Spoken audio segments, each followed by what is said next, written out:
మాజీ ముఖ్యమంత్రి వర్యులు వైకాపా పార్టీ అధ్యక్షులు భీమవరం రావడం, అక్కడ చేసినటువంటి వ్యాఖ్యల్ని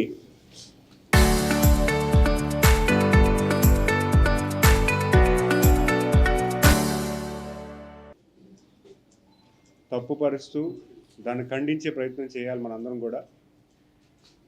ఎందుకంటే ఈరోజు సమాజంలో ఒక ఉన్నతమైన గౌరవం కలిగినటువంటి వ్యక్తులు ప్రజలకి మెసేజ్ ఇచ్చేలాగా నడుచుకోవాలి. మరి ఆయన నోటంటే ఎందుకు ఆ రకంగా మాటలు వస్తున్నాయనే సంగతి చాలా బాధాకరం. ఒక ముఖ్యమంత్రి స్థాయిలో ఉన్నటువంటి నాయకుడిని ఉద్దేశించి అలా మాట్లాడడం ఎంతవరకు కరెక్ట్ అని మనందరం కూడా ఆయన్ని వాళ్ళ పార్టీని ప్రశ్నించాలి. ఎందుకంటే విలువలతో కూడినటువంటి రాజకీయం ఈరోజు మనందరం కూడా చేయాలి, మార్చాలి. గౌరవ ముఖ్యమంత్రి గారు ఎప్పుడూ కూడా ఉన్నతంగా మాట్లాడతారు. ఒకవేళ ఎవరి మీద క్రిటిసైజ్ చేసినా కూడా దానికి కారణం కూడా చెప్పి మాట్లాడతారు. ఈరోజు వచ్చి భీమవరం వచ్చారు, రైతులను ఉద్దేశించి మాట్లాడుతూ అన్నారు. రొయ్యల రైతులు, ష్రింప్ కల్టివేషన్ చేసినటువంటి రైతులను ఉద్దేశించి మాట్లాడతాను. అది ఏంటి అసలు, కారణం ఏంటి, ఏ రకంగా వచ్చారు, ఎందుకు వచ్చారని కూడా అధ్యయనం చేస్తే ష్రింప్ ఫీడ్ కాస్ట్ పెరిగింది, ఆ కంపెనీలకి మీ ప్రభుత్వం ఒత్తాస పలుకుతుందని చెప్పడం చాలా బాధాకరం. ప్రపంచంలోనే కొంత డిమాండ్ క్రియేట్ అవడం వల్ల ఈ 2 రా మెటీరియల్ కాస్ట్ గత 2 నెలలుగా పెరిగింది. ఈ 2 నెలల్లో మన భారతదేశంలో ఉన్నటువంటి ఫిష్ ఫీడ్ ఎక్కువగా ఎగుమతి అయిపోవడం వల్ల ఇక్కడ ష్రింప్ ఫీడ్ మ్యానుఫ్యాక్చరింగ్ చేసే కంపెనీస్కి రా మెటీరియల్ కాస్ట్ పెరగడం వల్ల కొంత రేటు పెంచడం జరిగింది. అది చిన్నది, అది కూడా ఎక్కువగా పెంచలేదు గవర్నమెంట్. భీమవరం వచ్చి ఆయన చేస్తున్న ప్రస్తావన, ఆయన ఆవేశపూర్వకంగా మాట్లాడుతున్నటువంటి వైనం చూస్తుంటే ఆయనకి ఏం జరిగిందో, ఏం మెసేజ్ ఇస్తున్నారనేది కూడా కొంచెం మనందరూ కూడా ఆలోచించాలి. ఎందుకంటే ప్రజా జీవితంలో ఉన్నతంగా ఉండాలి. ఈరోజు స్వాతంత్రం వచ్చినప్పటి నుంచి కూడా ప్రతిపక్ష పార్టీ నాయకులు హుందాగా వ్యవహరించేవారు. గవర్నమెంట్ మీద క్రిటిసిజం చేయండి, గవర్నమెంట్ తప్పు చేస్తే చెప్పండి, పలానా చోట గవర్నమెంట్ స్పందించకపోతే చెప్పండి. అంతేగాని మీరు లేని ప్రాబ్లం తీసుకొచ్చి ఏదో ప్రాబ్లం ఉన్నట్టు క్రియేట్ చేసి రైతులకి ఆందోళన కల్పిస్తున్నారు. ఎందుకంటే రైతులకు కూడా మనం నచ్చచెప్పాలి, ఇది ప్రపంచంలో జరిగినట్టు చిన్న తాత్కాలికమైన ఇష్యూ. దీన్ని కరెక్ట్ చేయడానికి ప్రభుత్వం అన్ని చర్యలు తీసుకుంటుంది.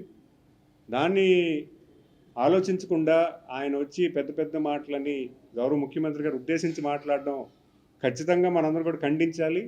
ఆయన వెనక్కి కూడా తీసుకోవాలనేది కూడా నేను ప్రతిపాదిస్తున్నాను.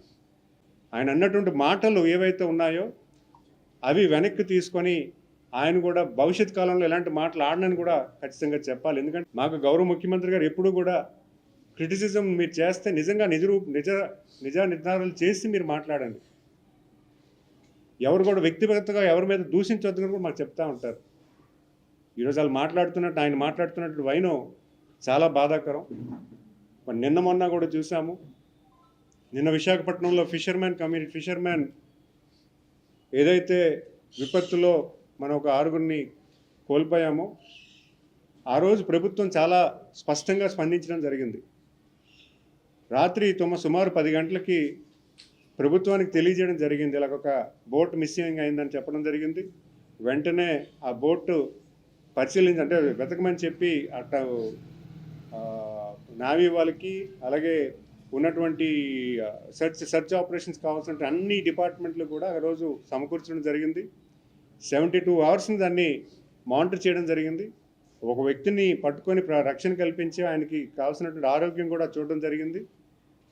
మరి ఇన్ని చేసినా కూడా ఆయన ఈరోజు నిన్న వచ్చి ఏదో ప్రభుత్వం స్పందించలేదని, ప్రభుత్వం కావాల్సిన చర్యలు తీసుకోలేదని మాట్లాడడం చాలా బాధాకరం. ఎందుకంటే ఈరోజు ఫిషర్మ్యాన్ కమ్యూనిటీ గురించి ఆయన ప్రస్తావించడం కూడా ఒక రకంగా ఆయన మనసాక్షి చెక్ చేసుకోవాలి. ఎందుకంటే నేను కూడా చూస్తున్నా, అసలు ఒక ఫిషర్మ్యాన్కి యాక్సిడెంట్ జరిగితే గతంలో మొట్టమొదటిసారిగా వాళ్ళకి కాంపన్సేషన్ మొదలుపెట్టింది గౌరవ ముఖ్యమంత్రి గారు. 5 లక్షల రూపాయలు కాంపన్సేషన్ ఇవ్వాలనేది. అనేక మందికి ఎవరైతే కుటుంబాలు అటు సముద్రంలోకి వెళ్ళి ప్రాణాలు కోల్పోయారో వాళ్ళందరికీ కూడా 14-19లో వాళ్ళకి ఇన్సూరెన్స్ ఇవ్వడం జరిగింది. అయితే ఈ 19-24లో 5 లక్షలు కాస్త 10 లక్షలు చేస్తానని మాట ఇచ్చి ఆయన ఎంతమందికి ఇచ్చారు, అసలు ఎవరికైనా ఇచ్చారా అనేది ఒక క్వశ్చన్. అది ప్రస్తావన, అంటే నిజాలతో మాట్లాడితే ఖచ్చితంగా మేము యాక్సెప్ట్ చేస్తాం.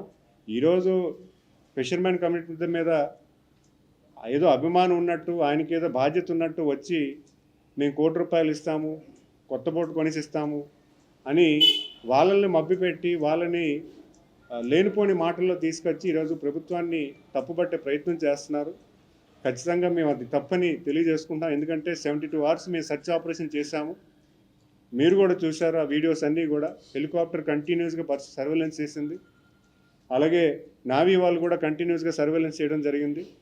ఆ బోట్లో ఉన్నటువంటి ఎవరైతే రెస్క్యూ చేశాడో ఆయన కూడా మేము చేసినటువంటి ఆపరేషన్ కూడా ఆయన కూడా చూశాడు ఆయన. మరి ఈరోజు ఆయన ఏ రకంగా బయటకు వచ్చి మాట్లాడుతున్నారన్నది కూడా మనం కూడా అర్థం చేసుకోవాలి. 72 అవర్స్లో కూడా పాపం నష్టపోయిన కుటుంబాలకి ధైర్యం నింపే ప్రయత్నం కూడా ప్రభుత్వం తీసుకుంది. మరి మొన్న పలాస్ జరిగిన ఇన్సిడెంట్స్ గురించి కూడా మాట్లాడాలి. నేను కూడా ప్రత్యేకించి ఆ కుటుంబాన్ని చూశాను. మరి అక్కడ కూడా నిజానికి చెప్పాలంటే గుద్దినట్టు, అంటే యాక్సిడెంట్ చేసినటువంటి అబ్బాయి సిద్దిర అప్పలరాజు గారి అబ్బాయి రెండో కొడుకు, అంటే కనీసం యాక్సిడెంట్ చేసినప్పుడు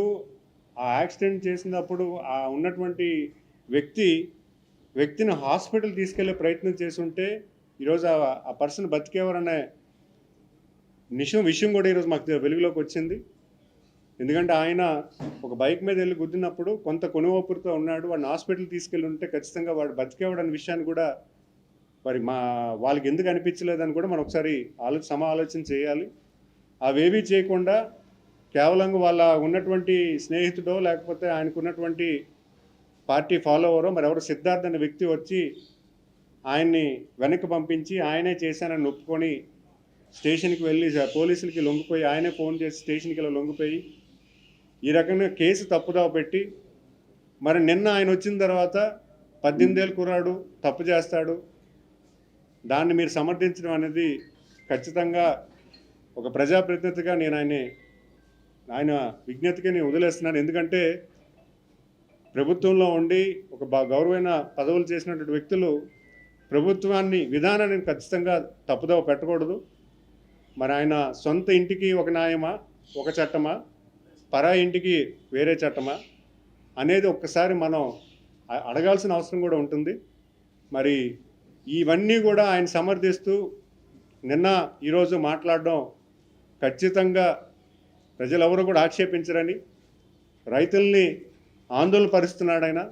రైతులకి మీరు నచ్చ చెప్పండి. ఎందుకంటే ఈ రైతు వారి కుటుంబాలన్నిటికీ కూడా మనం ఒక మంచి పరిపాలన అందించాల్సిన అవసరం ఉంది. ప్రభుత్వం అధికారంలో ఉన్న ప్రభుత్వానికి ఎంత బాధ్యత ఉంటుందో ప్రతిపక్ష పార్టీకి కూడా అంతే బాధ్యత ఉంటుంది.